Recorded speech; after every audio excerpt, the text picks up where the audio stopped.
ہر طرح کی تعریف، بزرگی، بڑائی، حمد و ثنا اس ذات مقدسہ کے لیے ہے جس نے ہم سارے انسانوں کو اس دنیا کے اندر پیدا فرمایا اور پیدا فرمانے کے بعد یوں ہی بیکار جانوروں کی طرح نہیں چھوڑ دیا، بلکہ ہم سب کی رشد و ہدایت کی خاطر بہت سارے انبیاء کرام کو اس دنیا کے اندر مبعوث فرمایا۔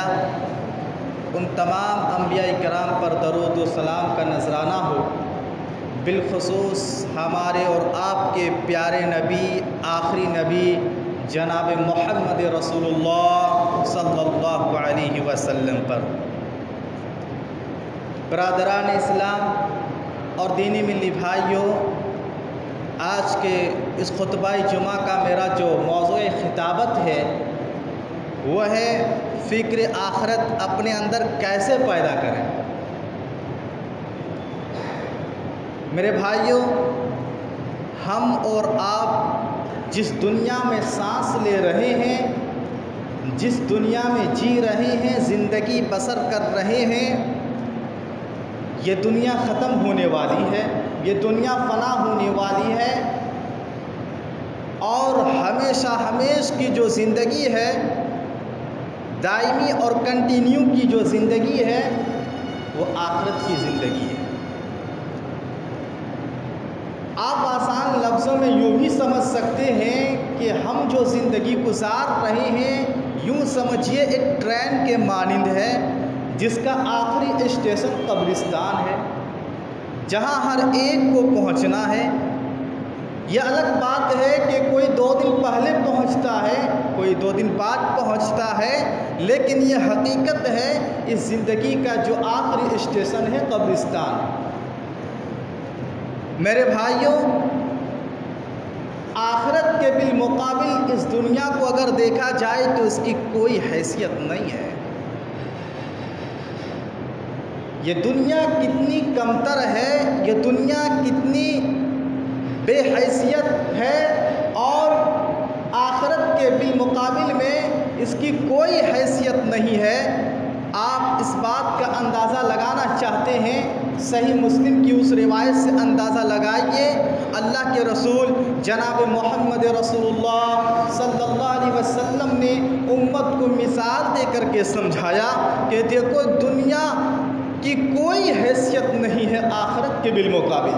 اللہ کے رسول صلی اللہ علیہ وسلم نے فرمایا کہ تم اندازہ کرنے چاہتے ہو دنیا کی کیا حیثیت ہے کہ تم اپنے انگلی کو سمندر میں ڈباؤ اور پھر باہر نکالو، دیکھو تمہاری انگلی میں کتنا پانی ہے، کتنا پانی آ سکتا ہے۔ ہم سمندر میں انگلی ڈبائیں اور باہر نکالیں تو انگلی میں کتنا پانی آ سکتا ہے؟ 1 قطرے 2 قطرے، اس سے زیادہ نہیں آ سکتا ہے۔ اللہ کے رسول فرماتے ہیں کہ تمہاری انگلی میں جو پانی آیا وہ دنیا ہے، اور اس چند قطرے کے بالمقابل جو آخرت جو سمندر تمہیں نظر آ رہا ہے وہ آخرت ہے۔ آپ اندازہ کیجئے کہ دنیا کتنی، آخرت کے بالمقابل میں دنیا کی کیا حیثیت ہے، آپ اس بات سے اندازہ لگا کر سکتے ہیں۔ اور یاد رکھیں میرے بھائیوں، دنیا ختم ہونے والی ہے، زندگی بھی ختم ہونے والی ہے، لیکن اس کے باوجود آج لوگوں کو دیکھیں گے کہ سب کچھ دنیا ہی کو سمجھ بیٹھے ہیں، دنیا کے پیچھے بھاگ رہے ہیں، دنیا حاصل کرنے کے لیے دن و رات ایک کر دے رہے ہیں۔ نہ عبادت کی فکر ہے، نہ نماز کی فکر ہے، نہ تلاوت کی فکر ہے، نہ ذکر و اذکار کی فکر ہے، نہ نیک عمل کرنے کی فکر ہے، نہ مسجد آباد کرنے کی فکر ہے۔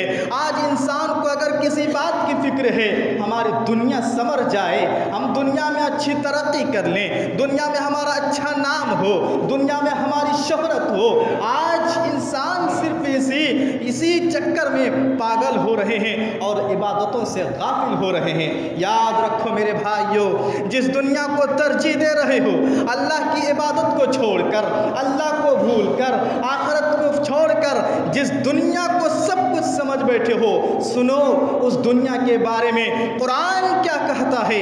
اللہ تبارک و تعالی سورۃ الاعلیٰ آیت نمبر 16 اور 17 پر ارشاد فرماتا ہے، بل تؤثرون الحیات الدنیا والآخرۃ خیر وابقیٰ، کہ لوگوں جس دنیا کو تم ترجیح دے رہے ہو، یاد رکھو یہ دنیا ختم ہو جائے گی، والآخرۃ خیر وابقیٰ، اور بہتر جو زندگی ہے، باقی جو رہنے والی زندگی ہے، ہمیشگی کی جو زندگی ہے، رب فرماتا ہے وہ آخرت کی زندگی ہے، وہ آخرت کی زندگی ہے۔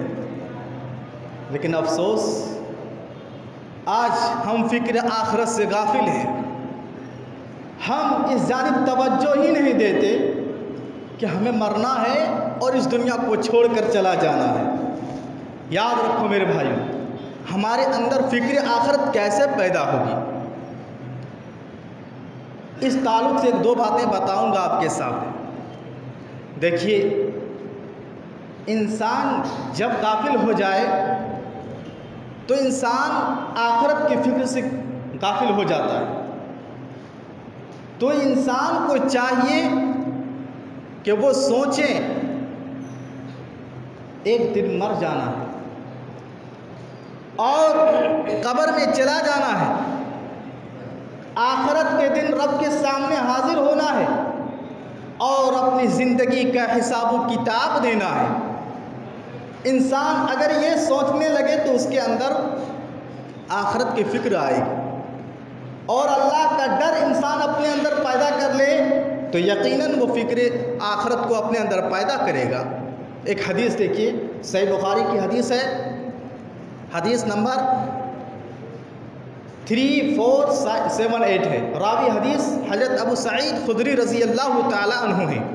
وہ کہتے ہیں، بیان کرتے ہیں کہ اللہ کے رسول جناب محمد رسول اللہ صلی اللہ علیہ وسلم نے صحابہ کرام کو بنی اسرائیل کے ایک آدمی کا واقعہ سنایا۔ اللہ کے رسول صلی اللہ علیہ وسلم نے صحابہ کرام کو بتایا، ان رجلا کان قبلکم رغسہ اللہ مالا، صحیح بخاری کے الفاظ ہیں۔ اللہ کے رسول فرماتے ہیں، میرے ساتھیوں سنو، دیکھو تم سے پہلے بنی اسرائیل میں ایک آدمی گزرا ہے جس کو اللہ تعالیٰ نے مال و دولت سے نوازا تھا، عہدہ منصب سے نوازا تھا، طاقت قوت اللہ نے دی تھی، لیکن جب وہ مرنے لگا، مرنے کا وقت قریب آیا، جب انتقال کا وقت آیا تو اس آدمی نے کیا کیا؟ اس آدمی نے اپنی تمام اولاد کو جمع کیا، اپنے بیٹوں کو اکٹھا کیا اور اپنی اولاد کو وصیت کی کہ دیکھو جب میں مر جاؤں، میرے جسم سے روح پرواز ہو جائے، میں انتقال کر جاؤں تو میری باڈی کو دفن نہ کرنا، میری باڈی کو دفن نہ کرنا، میرے جسم کو جلا دینا، میری میت کو جلا دینا، جلانے کے بعد اس میں جو راکھ ہوگا اس راکھ کو کچھ ہوا میں اڑا دینا، کچھ پانی میں بہا دینا۔ چنانچہ وہ انسان مر جاتا ہے، مرنے کے بعد وصیت کے مطابق ان کی اولاد اسی پر عمل کرتا ہے، اس کی ڈیڈ باڈی کو جلایا جاتا ہے اور راکھ کو کچھ ہوا میں اڑا دیتا ہے اور کچھ پانی میں بہا دیتا ہے۔ اللہ کے رسول صلی اللہ علیہ وسلم فرماتے ہیں، فَجَمَعَهُ اللَّهُ عَزَّ وَجَلَّ، اللہ تعالیٰ نے ان کے ازجا کو اکٹھا کیا، اس میں روح ڈالی اور پوچھا، مَا حَمَلَكَ، اے انسان بتاؤ تمہیں ایسا کرنے پر کس چیز نے ابھارا، تم نے ایسا کیوں کیا، اپنی اولاد کو یہ وصیت کیوں کی کہ میری باڈی کو دفن نہ کرنا، میری باڈی کو جلا دینا، یہ حکم اپنے بچوں کو کیوں دیا؟ اس آدمی نے کیا کہا؟ اللہ رب العالمین سے کہا، مخافتک، اللہ تیرے ڈر کی وجہ سے، تیرے خوف کی وجہ سے تو نے مجھے مال دیا تھا، تو نے مجھے دولت دی تھی، تو نے مجھے پاور دیا تھا، لیکن میں نے کبھی تیری عبادت نہ کی، اللہ تیرے عبادت سے میں دور رہا، اتنی لمبی دنیا میں زندگی گزارا، میں لوگوں کو ستاتا رہا، لوگوں کو تڑپاتا رہا، لوگوں پر ظلم کرتا رہا، اللہ لیکن تیری عبادت نہ کر سکا۔ مجھے آخری وقت میں مجھے خیال آیا اب تو دنیا کو چھوڑ کر جا رہا ہوں، رب کو کیا منہ دکھلاؤں گا، رب کو کیا منہ دکھلاؤں گا۔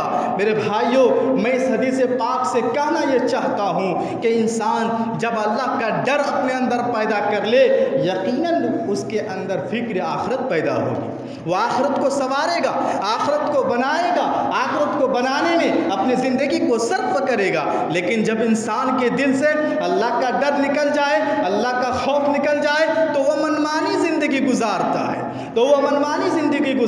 ہے، اور اللہ اکبر، ہم اپنی زندگی کو دیکھیں کہ ہم دن و رات میں کتنے بار آخرت کی فکر کرتے ہیں، 24 گھنٹہ گزارتے ہیں، کیا ایک بار بھی ہم یہ سوچتے ہیں کہ دنیا کو چھوڑ کر ہمیں جانا ہے، رب کے سامنے حاضر ہونا ہے، وہاں ہمارے ساتھ کیسا سلوک ہوگا، ہمارا کیا حال ہوگا، کیا ایک بار بھی ہم سوچتے ہیں؟ اللہ اکبر۔ صحابہ کرام رضی اللہ تعالیٰ عنہم اجمعین کی زندگی کو پڑھیے، مطالعہ کیجئے، دیکھیے، اللہ اکبر۔ صحابہ کرام رضی اللہ تعالیٰ عنہم اجمعین آخرت کی فکر کس قدر کیا کرتے تھے۔ صحیح بخاری کی روایت ہے، راوی حدیث حضرت عائشہ رضی اللہ تعالیٰ عنہ ہیں، وہ بیان کرتی ہیں کہ ابو بکر صدیق رضی اللہ تعالیٰ عنہ، جو حضرت عائشہ رضی اللہ تعالیٰ عنہ کے والد محترم ہیں، وہ بیان کرتے ہیں کہ ابو بکر صدیق رضی اللہ تعالیٰ عنہ کے پاس ایک غلام تھا، اس غلام نے ایک دن کوئی چیز ابو بکر صدیق رضی اللہ تعالیٰ عنہ کو کھانے کے لیے دی، اور وہ چیز غلام کو ہدیے میں ملی تھی۔ ابو بکر صدیق رضی اللہ تعالیٰ عنہ نے اس میں سے تھوڑی کھا گئے، وہ چیز تھوڑی کھا گئے، صحیح بخاری کی حدیث ہے۔ غلام نے ابو بکر صدیق رضی اللہ تعالیٰ عنہ سے کہا ہے، میرے آقا، میرے سردار، آپ نے یہ چیز تو کھا لی ہے، لیکن آپ نے پتہ کیا یہ کیا چیز ہے؟ کہا کیا ہے؟ آپ تو روزانہ حلال کی چیز کھلاتے ہو، یہ حلال ہی کی چیز ہوگی۔ غلام نے کہا مجھے ایک آدمی نے یہ ہدیے میں دیا ہے۔ کہا کیسا ہدیہ؟ کہا اس غلام نے، میں زمانے جہالت میں کاہنوں والا عمل کرتا تھا، میں نے اندازہ لگایا تھا ایک آدمی کے بارے میں کہ تمہارے ساتھ ایسا ہوگا، اور اتفاق سے آج ویسا ہی ہوا۔ وہ بڑا خوش ہوا، اور اس خوشی کی وجہ سے مجھے یہ ہدیے میں ملی ہے یہ چیز جو میں نے آپ کے سامنے پیش کر دی۔ اللہ اکبر۔ یہ کاہنوں کا جو عمل ہے، کاہن بولتے ہیں فیوچر کی بات بتانے والا، بھوش کی بات بتانے والا، تمہارے ساتھ یہ ہوگا، وہ ہوگا، ایسا ہوگا، ویسا ہوگا، اور اس سے پیسہ وصول کرتے ہیں۔ تو یہ کمائی حرام ہے اسلام میں، یہ عمل بھی حرام ہے اسلام میں۔ جیسے ابو بکر صدیق رضی اللہ تعالیٰ عنہ کو معلوم ہوا کہ یہ ہدیہ جو ملا ہے یہ کاہنوں کے عمل سے آیا ہے، فوراً ابو بکر صدیق رضی اللہ تعالیٰ عنہ نے اپنی انگلی کو حلق میں ڈالے اور رگڑنے لگے، اور اس وقت تک رگڑتے رہے جب تک کہ وہ چیز جو پیٹ میں چلی گئی تھی باہر نہ آ گئی۔ اللہ اکبر۔ یہ ہے اب کون؟ سب سے جلیل القدر صحابی ابو بکر صدیق رضی اللہ تعالیٰ عنہ۔ آج ہماری حالت کیا ہے؟ ہم 1 روپیہ کیا، 1 لقمہ کیا، ہم ہزاروں اور کتنے ہم حرام کا لقمہ پیٹ میں ڈال دیتے ہیں، ڈکار مار دیتے ہیں، اس کا احساس بھی نہیں ہوتا۔ یہاں دیکھو ابو بکر صدیق رضی اللہ تعالیٰ عنہ 1 لقمہ، وہ بھی غلطی سے چلے گئے، وہ اگر چاہتے تو توبہ کر سکتے، رب سے معافی مانگ سکتے، لیکن نہیں، وہ چیز جو پیٹ میں چلی گئی تھی اس کو رگڑ کر حلق سے قے کر دیے، پیٹ سے باہر کر دیے۔ کیوں؟ کیونکہ ابو بکر صدیق رضی اللہ تعالیٰ عنہ کو یہ ڈر ہوا کہیں کل قیامت کے دن اللہ مجھے اس غلطی کی وجہ سے کہیں مجھے اللہ کے سامنے مجھے رسوائی نہ ہونا پڑے، اس لیے انہوں نے ایسا کیا۔ تو اندازہ کیجئے صحابہ کرام رضی اللہ تعالیٰ عنہم اجمعین کے اندر آخرت کی فکر کس قدر موجود تھی، آخرت کا ڈر، رب کے سامنے حاضر ہونا ہے، رب کے سامنے حساب و کتاب دینا ہے، یہ ڈر، یہ خوف صحابہ کرام رضی اللہ تعالیٰ عنہم اجمعین کے اندر کس قدر تھے، آپ اس سے اندازہ کر سکتے ہیں۔ یہی نہیں، ایک اور حدیث دیکھیے، حضرت عثمان غنی رضی اللہ تعالیٰ عنہ، مشہور روایت ہے، آپ نے سنے بھی ہوں گے کہ دیکھیے صحابہ کرام جنت کی سرٹیفکیٹ مل چکی دنیا میں. رضی اللہ عنہم ورضوان، اللہ نے قرآن میں اعلان کر دیا کہ صحابہ سے اللہ راضی ہے اور صحابہ کرام بھی اللہ سے راضی ہیں، اور جنت کی سرٹیفکیٹ اللہ نے دے دی دنیا میں. اس کے باوجود اللہ اکبر آخرت کی فکر کس قدر صحابہ میں موجود تھے آپ اندازہ کیجئے.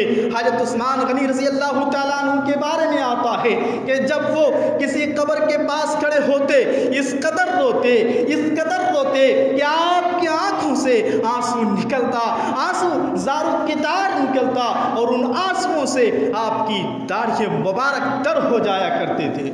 لوگوں نے حضرت عثمان غنی رضی اللہ تعالیٰ عنہ سے کہا کہ اے حضرت عثمان، کہا دیکھیے آپ کے سامنے جنت کا بھی ذکر کیا جاتا ہے، جنت کی نعمتوں کا ذکر کیا جاتا ہے، آپ کے سامنے دوزخ کا ذکر کیا جاتا ہے، آپ کے سامنے جہنم کے عذاب کا ذکر کیا جاتا ہے، لیکن آپ اس قدر نہیں روتے جتنا قبر کو دیکھ کر آپ رو رہے ہو. اللہ اکبر. حضرت عثمان غنی رضی اللہ تعالیٰ عنہ نے کیا کہا لوگوں سنو، سمعت رسول اللہ صلی اللہ علیہ وسلم، میں نے اللہ کے رسول جناب محمد رسول اللہ صلی اللہ علیہ وسلم کو فرماتے ہوئے سنا، یہ قبر جو ہے یہ آخرت کی منزلوں میں سب سے پہلی منزل ہے، آخرت کے مرحلوں میں سب سے پہلا مرحلہ ہے، آخرت کی سیڑھیوں میں سب سے پہلی سیڑھی ہے. اگر یہ مرحلہ آسان ہو گیا تو بعد کے جو مرحلے ہیں وہ بہت آسان ہو جائے گا. لیکن آخرت کی پہلی منزل قبر کا مرحلہ اگر سخت ہو گیا تو بعد والا جو مرحلہ ہے وہ بڑا کٹھن اور بڑا مشکل ہوگا. یہ کس انسان کا حالت ہے، کس انسان کا عالم ہے؟ حضرت عثمان غنی رضی اللہ تعالیٰ جنہیں جنت کی سرٹیفکیٹ مل چکی ہے، اللہ نے اپنی رضامندی کا اعلان کر دیا ہے، اس کے باوجود جب قبر کے پاس کھڑے ہوتے تو اس قدر روتے. کیوں؟ ڈر ہے کہ مرنے کے بعد کی زندگی کہیں ہمارے تباہ برباد نہ ہو جائے، کہیں ذلت کی زندگی نہ گزرے، مرنے کے بعد ہماری زندگی کیسی ہوگی. یہ ڈر تھا، یہ خوف تھا، یہ سوچتے تھے صحابہ کرام جبکہ جنت کی بشارت مل چکی تھی. آج ہماری حالت کیا ہے؟ ہم نے اپنا نام مسلمان رکھ لیا، جمعہ کی نماز ہم نے پڑھ لیا، ہم سمجھتے ہیں اپنے آپ کو مسلمان ہیں، ہم جنت میں چلے جائیں گے. میرے بھائی صحابہ کرام دیکھیے جنہوں نے اپنی زندگیاں کھپا دی اور اللہ کی عبادت میں اپنی زندگیاں گزار دی، لیکن یہ ڈر ہے، یہ خوف ہے کہیں اللہ ہمیں کل جنت سے محروم نہ کر دے. یہ ڈر ہے. میرے بھائیوں تو ضرورت اس بات کی ہے کہ ہم اپنے اندر آخرت کی فکر کے پیدا کریں. یہ دنیا چند لمحوں کی زندگی ہے، 2 دن کی زندگی ہے، بس دنیا کی زندگی اتنی سی ہے. انسان پیدا ہوا، ماں کی گود میں آیا، جوان ہوا، بڑھاپا ہوا اور پھر قبر میں چلا گیا. یہ ہے دنیا کی زندگی، اور اسی زندگی کے لیے آج ہم عبادتوں سے غافل ہیں، نمازوں سے دور ہیں، اور نہ جانے کتنے قسم کے ہم برائیوں کو انجام دیتے ہیں، گناہوں کو انجام دیتے ہیں. یاد رکھو یہ دنیا کی زندگی دھوکے کا سامان ہے. قرآن کہتا ہے وَمَا الْحَيَاةُ الدُّنْيَا إِلَّا مَتَاعُ الْغُرُورِ. اللہ نے اعلان کر دیا لوگوں اس دنیا کے چکر میں نہ آنا، یہ دنیا دھوکے کا سامان ہے، دھوکے کا سامان ہے. انسان گھر بناتا ہے بڑی امیدوں کے ساتھ، بڑی ارمانوں کے ساتھ، گھر تیار ہو جاتا ہے، گھر ریڈی ہو جاتی ہے، انسان چاہتا کہ اب اس گھر میں ہم داخل ہوں، لیکن اس سے پہلے اس انسان کی قبر آباد ہو جاتی ہے. تو دنیا نے دھوکہ دیا کہ نہیں؟ دنیا نے دھوکہ دیا کہ نہیں؟ قرآن کہتا ہے وَمَا الْحَيَاةُ الدُّنْيَا إِلَّا مَتَاعُ الْغُرُورِ. یہ لوگوں دنیا کے چکر میں آ کر آخرت کو برباد نہ کرو، یہ دنیا محض دھوکے کا ایک سامان ہے. آج ہماری حالت یہ ہے، اکثر انسانوں کی حالت یہ ہے کہ ہم نے اپنے دلوں میں دنیا کو جگہ دے رکھا ہے. سب کچھ ہم آج دنیا کو سمجھ بیٹھے ہیں.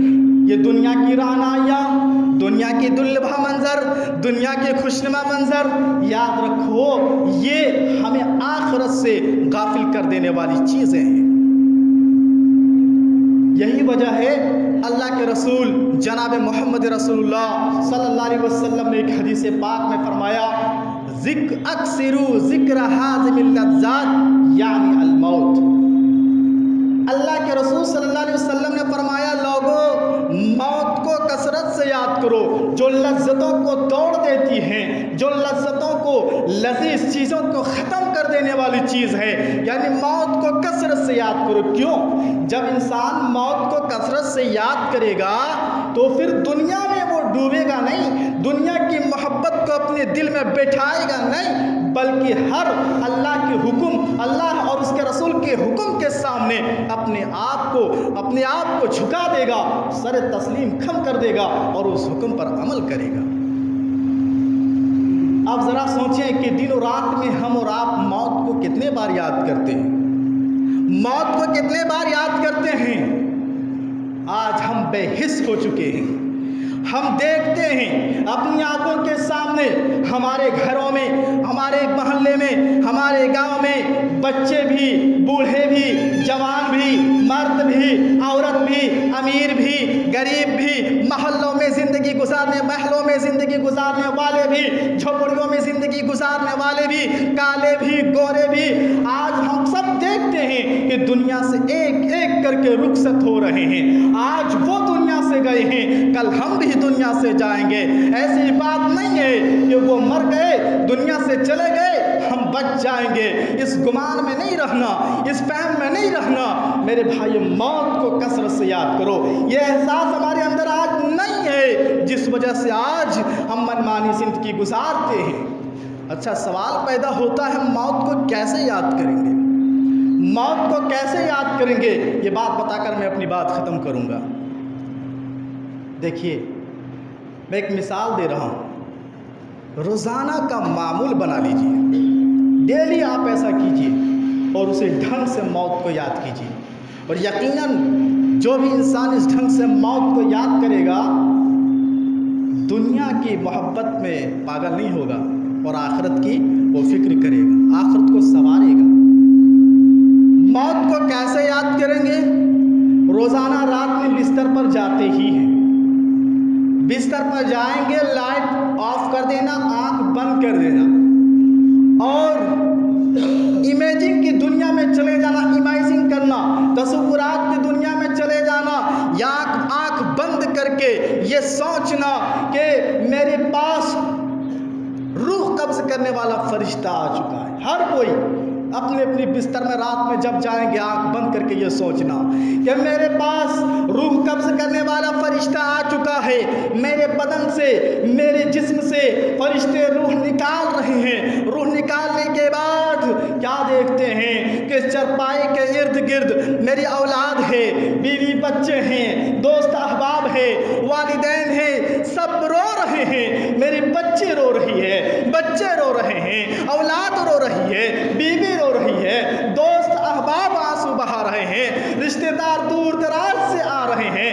آنکھ بند کر کے یہ سوچنا میں مر چکا ہوں، میں مر چکا ہوں، سب رو رہے ہیں، غسل کی باری آتی ہے، میری میت کو غسل دینے لگے ہیں، غسل دینے کے بعد میری میت کو کفن پہنانے لگے ہیں، کفن پہنانے کے بعد میری میت کو چرپائی اپنے کندھوں پر رکھ کر ہمارے ہی رشتہ دار، ہمارے ہی اولاد، ہمارے ہی گاؤں والے ہماری ڈیڈ باڈی میت کو قبرستان کی طرف لے جا رہے ہیں۔ قبرستان لے جانے کے بعد یا یوں کہہ لیجیے نماز جنازہ ادا کرنے کے بعد اپنے ہی رشتہ دار، اپنے ہی رشتہ دار دوست احباب میری میت کو، میری باڈی کو قبر میں نیچے اتارنے لگے ہیں۔ یہ سوچیں، آنکھ بند کر کے سوچیں کہ میری میت کو نیچے اتارے جا رہے ہیں، نیچے اتارنے کے بعد میری میت پر اپنے ہاتھوں سے لوگ مٹی ڈال کر واپس چلے آ رہے ہیں۔ اس قبر میں بچ گئے تو تنہا بچ گئے،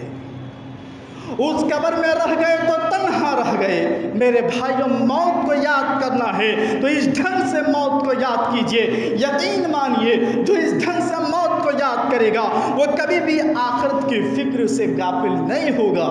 انسان بڑی آسانی سے کہہ دیتا ہے ایک دن مر جائیں گے۔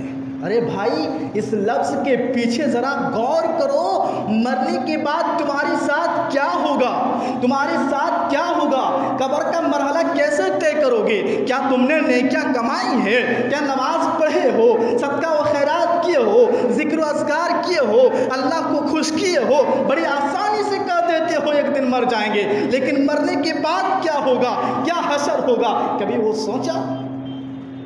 تو ضرورت اس بات کی ہے کہ ہم آخرت کی فکر اپنے اندر پیدا کریں۔ آج اکثر انسان فکر آخرت سے غافل ہے، سب کچھ آنکھوں سے دیکھ رہے ہیں، اس کے باوجود یہ احساس نہیں ہو رہا ہے۔ اللہ رب العالمین سے دعا کیجئے، اللہ رب العالمین مجھ کہنے والے اور سننے والے کو ان باتوں پر زیادہ سے زیادہ عمل کرنے کی توفیق عطا فرما۔ یا پروردگار، جو بھی ہمارے مسلمان بھائی پریشان ہیں، اللہ تو ان کی پریشانیوں کو دور عطا فرما۔ یا پروردگار، بہت سارے ایسے علاقے ہیں جہاں باڑھ کی شکل میں بارش ہے، اللہ تو وہاں کے لوگوں کی حفاظت فرما۔ یا پروردگار، جن علاقوں میں بارش نہیں ہو رہی ہے، اللہ تو اپنے رحمت انہیں نازل فرما، وہاں بارش نازل فرما دے۔ یا پروردگار، جو ہمارے مسلمان بھائی قرض میں ڈوبے ہوئے ہیں، اللہ تو انہیں ادائیگی قرض کی توفیق عطا فرما۔ یا پروردگار، جو بیمار ہیں، اللہ تو شفا دینے والا ہے، ان سارے مسلمان بھائیوں بہنوں کو تو شفا عطا فرما۔ یا پروردگار، جب تک تو اس دنیا میں ہمیں زندہ رکھ، ایمان اور عمل صالح کے ساتھ زندہ رکھ، اور جب ہمارا خاتمہ ہو تو ایمان بالخیر پر ہو۔